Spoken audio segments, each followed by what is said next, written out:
ব্যবস্থা নেই। এই জন্য বলুন তো, আজান দেওয়ার দরকার আছে না নাই? হাদিসে এসেছে জন্মের পর পর আজান দিলে উম্মু সিবিয়ান নামক এক শয়তান আছে, যেটা কুচা দিয়া শয়তান রে খান্দায়, আজান দিলে ওই শয়তান দূর হয়ে যায়, শয়তান আর কাঁদবে না। এজন্য শিশুর 3 নম্বর অধিকার, আমরা জন্মের পর পর ডান কানে আজান দিব, বাম কানে একামত দিব। ক্লিনিকে 1 সপ্তাহ রাখার পর, বাড়িতে আসার পর ঘুমাই গেছেন মনে হয়। তা কখন? জন্মের পর পরই, জন্মের পর গোসল, তার নাক কান সব পরিষ্কার করার পর, এর পর পরই আপনাকে আজান দিতে হবে। গেল সন্তানের 3 নম্বর অধিকার। এবার আসুন সন্তানের 4 নম্বর অধিকার। সে 4 নম্বর অধিকার হলো 7 দিনের মাথায় তার সুন্দর নাম রাখা, আর নাম রাখার পর পর 7 দিনের মাথায় তার নামে আকিকা করা। আরো 2টি অধিকার, একটা হলো সুন্দর নাম রাখা, আর একটা হলো 7 দিনের মাথায় আকিকা সম্পর্ক করা। এবার আমরা এই 2টার অধিকার সম্পর্কে, নাম এবং আকিকা, এই 2টা সম্পর্কে আমরা বিস্তারিত আলোচনা শুনব। এক হাদিসে এসেছে রাসূল করিম সাল্লাল্লাহু আলাইহি ওয়াসাল্লাম বলেন, হকুল ওয়ালিদ আলাল ওয়ালাদ আন ইহসিনা ইসমাহু। বাবার দায়িত্ব হলো সন্তানের সুন্দর একটা নাম রাখা। এটা বাবার দায়িত্ব, মার দায়িত্ব, বাবার দায়িত্ব, সন্তানের সুন্দর নাম রাখা। আর আমাদের কাছে আজকাল সুন্দর নাম কি? বল্টু, ফল্টু, বেবি, চেপি, আরো যে কত নাম আছে, আল্লাহু আকবার, সেগুলো তো ভাষায় প্রকাশ করা সম্ভব নয়। অথচ রসুল বলেন, নাম যদি ভালো হয়, ভালো নামের ভালো একটা প্রভাব আছে। নাম যদি খারাপ হয় আর অর্থটা খারাপ হয়, তে খারাপ অর্থের খারাপ একটা আসর আছে, খারাপ একটা প্রভাব পড়ে। এজন্য বিজ্ঞ আলেমদেরকে জিজ্ঞেস করে কোরআন হাদিস থেকে অর্থপূর্ণ একটা নাম রাখো, কারণ ওই নামের অর্থটা ভালো হইলে তার উপর ভালো একটা প্রভাব পড়বে। এজন্য নাম সুন্দর হওয়া এবং অর্থপূর্ণ হওয়া দরকার আছে না নাই? এক মহিলার নাম ছিল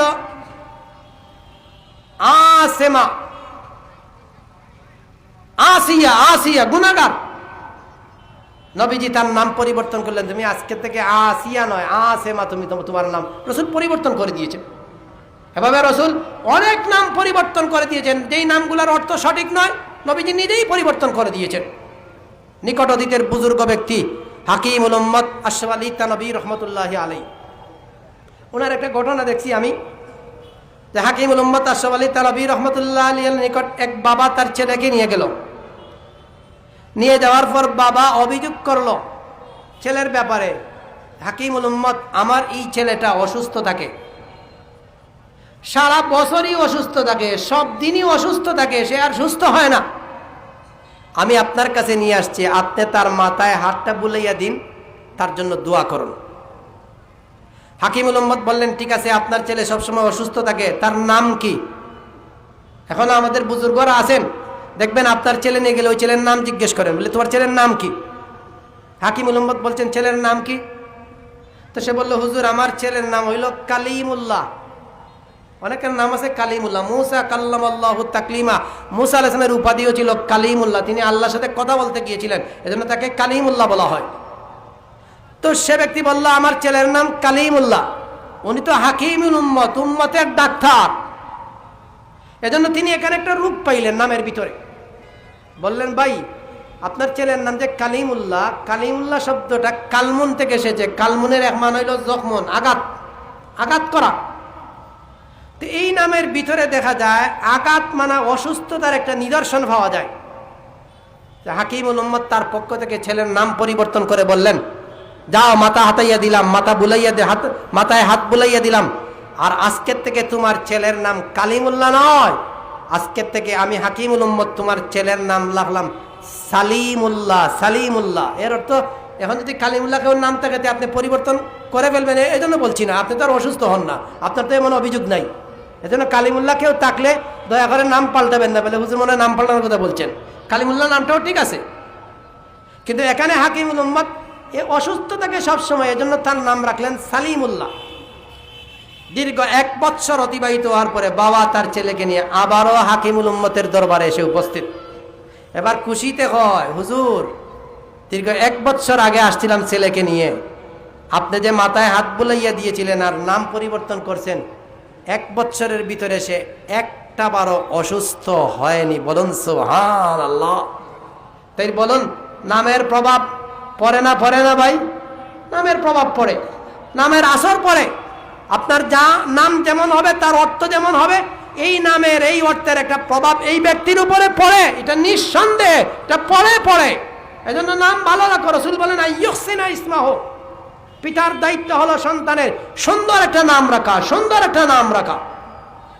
সময় যেহেতু আছে, আপনাদেরকে আরেকটা গল্প শোনাই, আরেকটা শিক্ষণীয় কথা শোনাই। সেটা হলো হযরত ইমামে আযম ইমাম আবু হানিফা রাহমাতুল্লাহি আলাইহির যুগের ঘটনা। সেই সময়ে শিয়ারা ছিল, এখনো শিয়ারাও আছে। বলুন আমার ছাত্র ভাইরা, শিয়া যারা, এরা কি মুসলমান না অমুসলমান?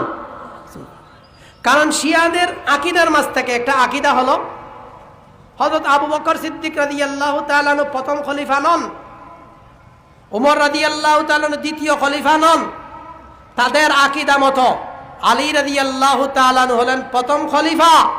তারা আলীর প্রতি তারা ভক্ত ছিল না, অতি ভক্ত ছিল। এজন্য তাদের আকীদা মতো আলী হলেন প্রথম খলিফা। কিন্তু আলীর প্রথম খলিফা চিনাইয়া হযরত উমর নিয়ে নিয়েছেন, দ্বিতীয় খলিফা আবু বকর নিয়েছেন। বলুন নাউজুবিল্লাহ। এজন্যই আমরা বলি শিয়ারা এরা হক নয়, শিয়ারা কাফির। কারণ তারা আবু বকর আর উমরকে ঘৃণা করে, আবু উমরকে হিংসা করে। আবু বকর উমর রিদওয়ানুল্লাহি তাআলা আলাইহিম আজমাইন, এদেরকে তারা দেখতে পারে না। এজন্য শিয়ারা আলীর প্রতি ভক্ত না অতিভক্ত? কথা বলেন, ভক্ত না অতিভক্ত? আর অতিভক্ত ভালো নয়, অতিভক্ত এটা সূরের লক্ষণ। কেউ যদি কারো প্রতি অতিভক্তি দেখায়, বুঝবেন এর ভিতরে সুরামি আছে, এর ভিতরে বন্ডামি আছে, এর ভিতরে দুঃখাবাদী আছে। অতিভক্ত কখনো ভালো নয়। এজন্য শিয়ারা আলীর প্রতি অতিভক্ত, এটা সূরের লক্ষণ। যাই হোক, এবার বলি, একজন শিয়া ব্যক্তি ছিল, তার 2টা গাধা ছিল। গাধা, হাকিমুল উম্মত গাধার কথাই লিখছেন। তো 2টা গাধা সে লালন পালন করত। এর মাঝ থেকে শিয়া ব্যক্তি তার একটা গাধার নাম রাখলো উমর, তার আরেকটা গাধার নাম রাখলো আবু বকর। চিৎকার দিয়ে বলুন নাউজুবিল্লাহ, আরো জুড়ে বলুন নাউজুবিল্লাহ। কারণ বলুন, শিয়া ব্যক্তি তার 2টা গাধার নাম রাখলো, একটা আবু বকর আর একটা উমর। খুব মহব্বত করে না ঘৃণা করে? ভালোবেসে না খুব দেখাইয়া নাম রাখছে। নাম রাখার ফল কি হইল? যারা গাদা ফালে, যারা কুকুর ফালে, যারা বিশাল ফালে, বিশাল তো বুঝেন, বয়রা লড়াই লাগি যে বুলুয়া ফালে, এই সমস্ত বুলুয়া ফালনেওয়ালারে মাঝে মাঝে বুলুয়ায় গুথায়, খাতির করে না, মাঝে মাঝে দে লাত। তো এই শিয়া ব্যক্তি তার 2টা গাদা যে ফালে, একটার নাম রাখছে আবু বকর আর একটার নাম রাখছে উমর। একদিন ও শিয়া মালিকরে এক গাদায় লাত মারছে, লাত মারিয়া এক লাতে দুনিয়ার থেকে চিরবিদায় শেষ। খেয়ে লাত মারছে গাদায়, তার লালিত পালিত গাদায় লাত মারছে, আর এমন ভাবে লাত মারছে এক লাতে দুনিয়ার থেকে চিরবিদায় শেষ। মধ্যখানে আমি আপনাদেরকে জিজ্ঞেস করতে পাই, আবু বকর সিদ্দিক রাদিয়াল্লাহু তাআলা গরম ছিলেন না নরম ছিলেন? আর উমর রাদিয়াল্লাহু তাআলা গরম না নরম? উমর রাদিয়াল্লাহু তাআলা গরম ছিলেন। উমরের মিজাজেই ছিল গরম মিজাজ, আবু বকরের মিজাজ ছিল বড় শান্ত শিষ্ট। এবার যে গাদায় লাত মারছে, মারিয়া মালিকরে দুনিয়ার থেকে বিদায় দিছে, পাশে ছিল ইমামে আজম আবু হানিফার এক মুসল্লি। সে দৌড়ে যায় ইমাম আবু হানিফার কাছে, গিয়ে কয়, ও ইমাম সাহেব, ও ইমাম সাহেব, ও ইমাম সাহেব। ইমাম সাহেব এখন কিতা হইছে বা খবর? বলে, হুজুর, ফাঁসের বাড়ির যে এক শিয়া আসিল, যে 2টা গাদার আসিল, এক গাদার নাম রাছিল আবু বকর আর এক গাদার নাম রাছিল উমর, আর গত রাত তার এক গাদায় তারে লাত মারছে, আর এক লাত মারিয়া দুনিয়ার থেকে বিদায় দিলাইছে। ইমামে আজম আবু হানিফা কইন, ও আমার মুসল্লি, একটু খবর নিয়ে দেখো, যে গাদায় লাত মারিয়া দুনিয়ার থেকে বিদায় দিছে এই গাদার নাম উমর। মুসল্লি খবর লইয়া দেখেন না, ঠিকই, যে গাদার লাত খাইয়া মালিক দুনিয়ার থেকে বিদায়, এই গাদার নাম উমর। তো উমরের মিজাজ গরম না নরম ভাই? এই জন্য এই ঘটনা তার হাকিমুল উম্মত বুঝিয়েছেন, নাম যদি ভালো হয়, ভালো নামের একটা ভালো প্রভাব আছে। নাম যদি অসুন্দর হয়, তে অসুন্দর নামের অসুন্দর একটা প্রভাব আছে না নাই? এজন্য আসুন আমরা সন্তানের নাম রাখবো, নামটা যেন সুন্দর হয়। আবার এটা নিজে নিজে পণ্ডিতগিরি করবেন না। এক ব্যক্তি একদিন কই, হুজুর আমি কোরআন থেকে তালাশ করতে করতে আমি নিজেই আমার নাম রাখেছি, আমার মেয়ের নাম। বললে কিটা? বলে আমার মেয়ের নাম রাখছি জানিয়া, কারণ কোরআন শরীফ আছে আজানি ওয়াজানিয়াতু, জিনাকারী পুরুষ আর জিনাকারী নারী। হে নিজে পণ্ডিতগিরি করিয়া মেয়ের নাম রাখছে জানিয়া, জিনাকারী নিতে। এইটা ছাড়া আর কোনটা করবো? খালি খালি কোরআন থেকে নাম রাখলে হবে না, বিজ্ঞ আলেমের দরকার আছে। বলেন, বিজ্ঞ আলেমের দরকার আছে না নয়? এজন্য কেউ যদি নিজে নিজে পণ্ডিত হতে চায়, সে নিজেও মরবে, মানুষকে নিয়েও মরবে। এই সমাজে পণ্ডিতগিরি দেখানো যাবে না। কোরআনের বেলায়, কোরআনের বেলায় পণ্ডিতগিরি দেখাইতে হলে কোরআনের উস্তাদ লাগবে, তোমার উস্তাদ লাগবে। উস্তাদ ছাড়া কখনো প্রকৃত ইলম হাসিল করা যায় না। এজন্য নাম রাখতে হলেও নিজে একাকী স্টাডি করে কোরআন থেকে নাম রাখতে পারবেন না। নাম রাখতে হলে বিজ্ঞ আলেমের শরণাপন্ন হতে হবে, আলেমকে জিজ্ঞেস করতে হবে ওই শব্দটার অর্থ কি। অর্থ যদি ভালো হয় তাহলেই আপনি নাম রাখবেন, অর্থ যদি ভালো না হয় তাহলে নাম রাখবেন না। এজন্য একা একা পণ্ডিতগিরি চলবে না। কোরআন থেকে কোনো নাম রাখতে হলে হক্কানি আলেম ওলামার দ্বারস্থ হতে হবে, হতে হবে, হতে হবে। বলুন, হতে হবে না হবে না? গেল সন্তানের একটা অধিকার নাম রাখা। এবার আসুন তার নামে আকিকা করা। যে বিষয়টা নিয়ে মুফতিয়ানে কেরাম, আলেম ওলামা, মসজিদের ইমামগণ ফেসখান, আর আম জনসাধারণ ফেসখান, যেটা আকিকার মাস্তা নিয়ে। কারণ কুরবানির সময় আসলেই তো, কুরবানির সময় আসতেছে কিছুদিন পরেও বলা, রমজানের পরে। আল্লাহ, কুরবানির আগে খালি কুরবানি রেখে মানুষ খালি আকিকা আকিকা আকিকা আকিকা আকিকা আকিকা আকিকা নিয়ে যেমন পাগল। কথা ঠিক না বেঠিক ভাই?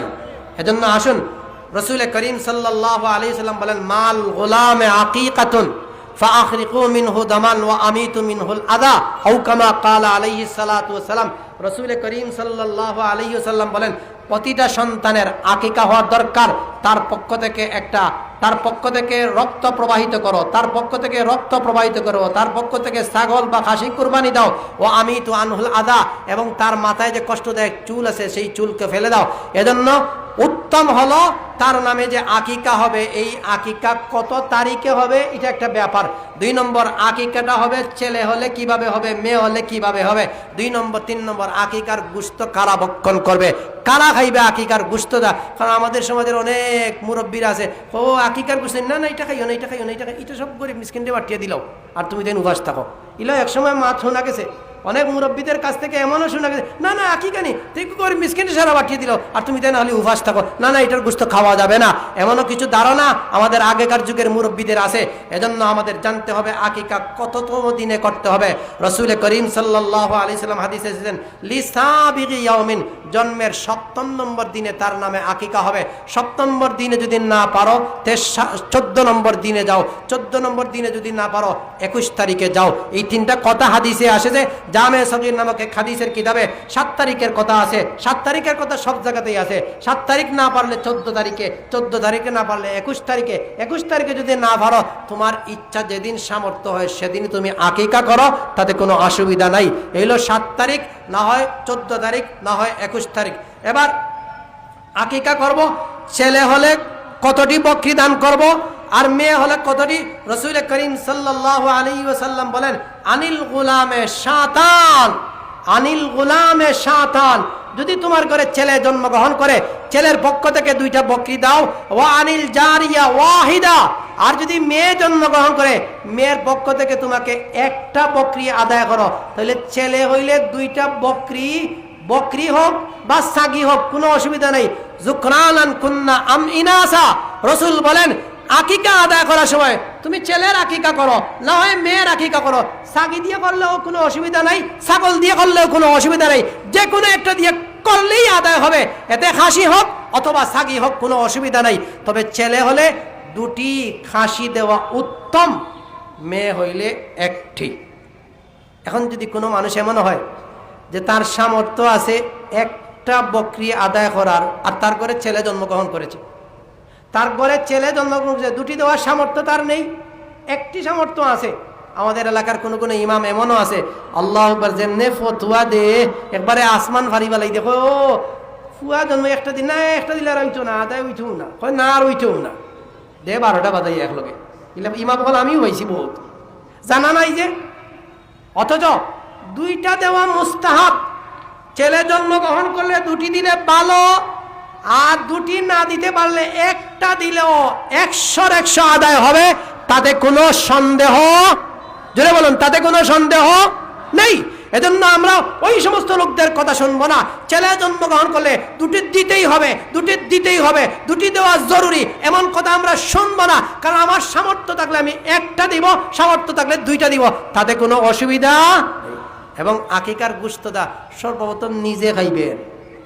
হায় হায়, নিজে খাওয়া, নিজে তো খাইবেন, যদি ফারা যায় যে সন্তান জন্য এরেও একটু ঝুল খাওয়াইয়া দিবেন, অসুবিধা নাই। নিজে তো খাইবেন, নিজের পরিবারকে খাওয়াইবেন, নিজের মেয়ে ছেলে মেয়ে, নিজের চাচা বাতিদা আত্মীয় স্বজন সবাইকে খাওয়াইবেন। এটা এমন নয় যে পরিবারে কেউ খাইতে পারবে না। এজন্য আমি বলি, যে বাচ্চা জন্ম হয়েছে, যার আকিকা হচ্ছে, তারেও কিছু খাওয়াইয়া দিয়ে জুলটুল, তাতেও কোনো অসুবিধা নাই। আর আকিকার মাংসটা পিওর হালাল, এটা কোরবানির গোশতর ন্যায়। নিজে খাও, নিজের পরিবার পরিজনকে খাওয়াও, আশপাশের প্রতিবেশী যারা আছে তাদেরকে খাওয়াও, গরিব মিসকিনকে খাওয়াও, তাতে কোনো অসুবিধা নাই। সুতরাং আকিকার গোশ সবাই খেতে পারবে না, পারবে না ভাই? আকিকার গোশ সবাই খেতে পারবে। গেল সন্তানের একটা অধিকার হলো আকিকা, একটা অধিকার হলো নাম সুন্দর রাখা। এবার আসুন সন্তানের আরেকটা অধিকার। সেই সন্তানের অধিকারটা হলো সন্তানকে তালিম ও তরবিয়ত শিক্ষা দেওয়া। তরবিয়ত এটা অত্যন্ত জরুরি।